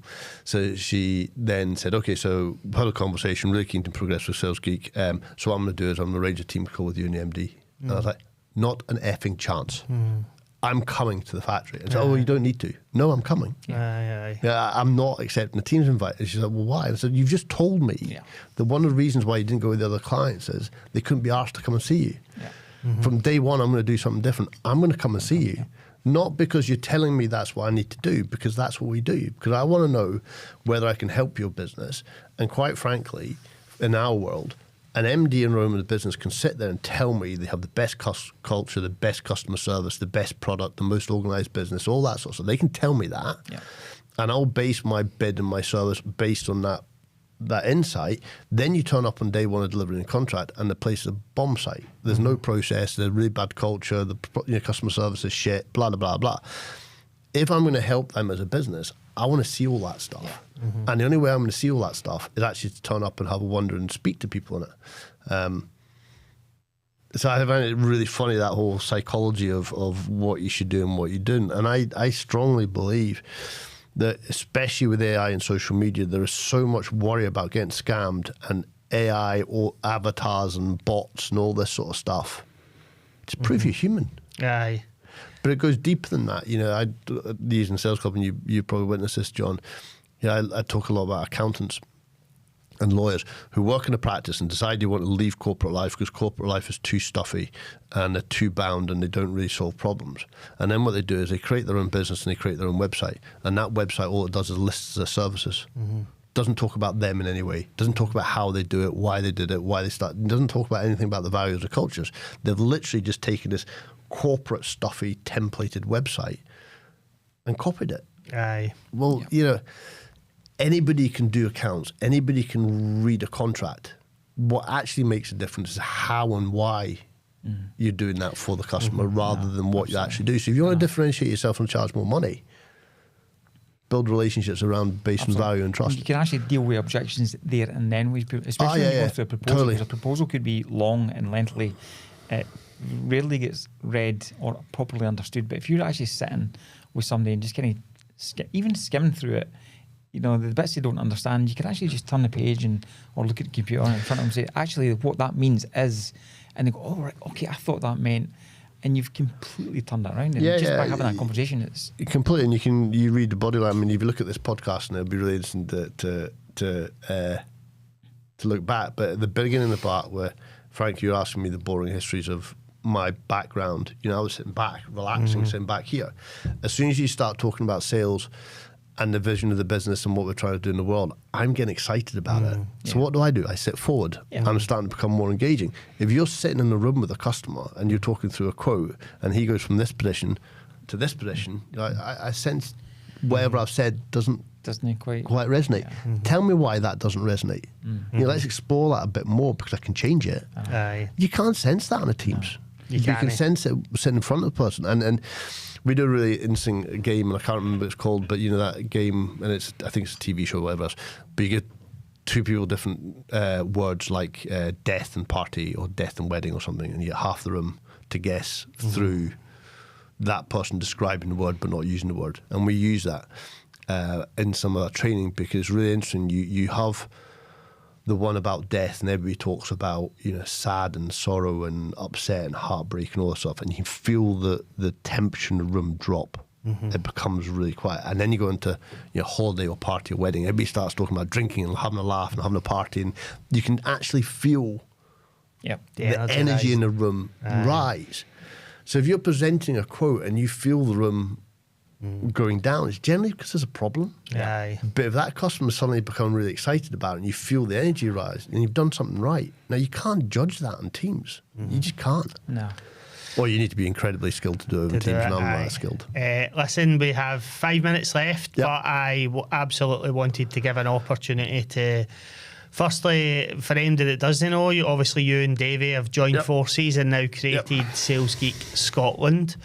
What does the future look like for Sales Geek Scotland? I won't do the whole tell us what the next 5 years looks like because nobody has a clue, right? But just give us a bit of insight. What's your immediate vision for Sales Geek Scotland? What you're planning? I mean, changing the way the world perceives sales is a part of that. So 2 parts for me is, one, if we can get consumers, customers, everybody understanding that sales is actually a job about problem solving and solving problems and embracing a positive way, I think that will help all businesses grow. Because if you send your salesperson to sell something and immediately that customer's thinking, here's a salesman, I don't trust him, that's a really bad place to start a relationship off. So for us, doing things like Hampden and Sales Club and creating that space that's safe, that people come to be able to talk about problems and solve things and collaborate without having that hard sell is the first part of that. So that's one thing we really want to drive forward, and I'm really passionate about, because I do think that if you look at Scottish business and entrepreneurs over the many, many hundreds of years, we've gone around the world growing great businesses and solving great problems because generally we're not arrogant, we're not pushy, we're probably quite introvert in some ways. We don't sell ourselves particularly well, but that's great because we go across with integrity and authority and authenticity, and we build genuine relationships with the fundamentals of sales. So that part is really important. But we're a commercial entity. We can't do tons of free stuff all day, every day, because we still need to get paid. So growing our customer base is really important. So those 2 things combined is really important. We've got some really exciting contracts coming up. We're expanding the team. I think we're now 4 in Scotland. Took over the rest of Scotland in 2 months ago. So from a business structure perspective, I would love to be in a situation in 5 years' time, to not answer your 5-year plan question with a 5-year plan. If we had 15 people who can generally be really diverse in sex, colour, race, values, morals, the whole bit, industry, experience, that we can generally sit in front of a customer and say, do you know what, if you're from finance background or you run a ethnic magazine or whatever, we have somebody in the business that can help you. That's what I want to try to create. And if we can get to 15, 20 people across Scotland doing that, I think that'd be awesome, because generally we become a solution provider rather than trying to sell our own services. So for me, if we can grow sales clubs and Hampden, I would love for there to be 3 a year, 1 in Aberdeen, 1 in Edinburgh, 1 in Glasgow. It would be awesome. And grow that community. We've got about 1,200 businesses in Glasgow. I'd love to be a community of 10,000 in 5 years. And then our customers that pay us to enable us to give that back. And then the right sales team that we can just come and have a bit of fun and be different and have a whole pile of people not in hoodies. Preppy. But some in hoodies. Some of the bandanas, some God knows what, it doesn't matter. Because people are different, aren't they? We've got to fit them. What would you say has been the biggest success then in the last maybe 12 months or so that you've seen? It's difficult because the biggest success is we've secured some amazing contracts and we have some amazing customers and clients who really reward us, but also get the rewards from engaging with us. So they're the unseen part of the equation. And frankly, if we didn't have them, we wouldn't have a profitable business. And if we didn't have a profitable business, everything else falls to part. And that's, I think, why sales is so important. Everybody talks about this word sustainability, but the most critical part of sustainability in business is financial stability and sustainability. And if you don't make profit, you ain't going to be here. So everything else doesn't matter. So growing a successful business, taking over Scotland, I say there's 95 geeks around the world. There's 2 of us in Scotland. We've run 2 of the biggest events that Sales Geeks ever had in the entire history. And I'm not talking about by a few people. I think Hampden in June the biggest sales club before us was about 85, which we had. We doubled it, and then we put another 50 onto it again. So sales club's got to be, in Hampden's got to be something. You get your national stadium coming saying we'll give you the stadium for free to run an event. Then you know you're doing something right. And it was amazing, to be honest. I think of all weeks to have it there as well, there was just an year of, I don't know, it was just quite special to be there on Friday. I thoroughly enjoyed it. Well, listen, just before I wrap up, if folk have been listening and think, right, I need a bit of Peter and Davey in my life to help my business, where's the best place for them to find you? So, I mean, LinkedIn's probably the default position, or Eventbrite, but follow Sales Geek Scotland. Our fellow Davey and I reach out. Our contact details, email addresses, telephone numbers, everything's on LinkedIn. So feel free to do whatever you feel comfortable. Drop us an email, DM us, phone us, text us, whatever you want to do. Primarily, we're there to help, and it doesn't mean we're going to be trying to sell you a service. We just want to help people. All right, nice one. Well, thank you very much again for coming today. It's been brilliant to speak to you. And just congratulations, really, for everything that you've pulled off over the last wee while. You know, the future's certainly looking bright. But it's been an honour to sit and talk to you today. I've really enjoyed it, Davey. Or Peter, sorry. Peter, Brian, Barry, what the hell's your name? We'll end there. Thanks to everybody for listening and watching. As always, like Peter, you know, give us a follow if you haven't already, and we'll be back in a couple of weeks with another episode.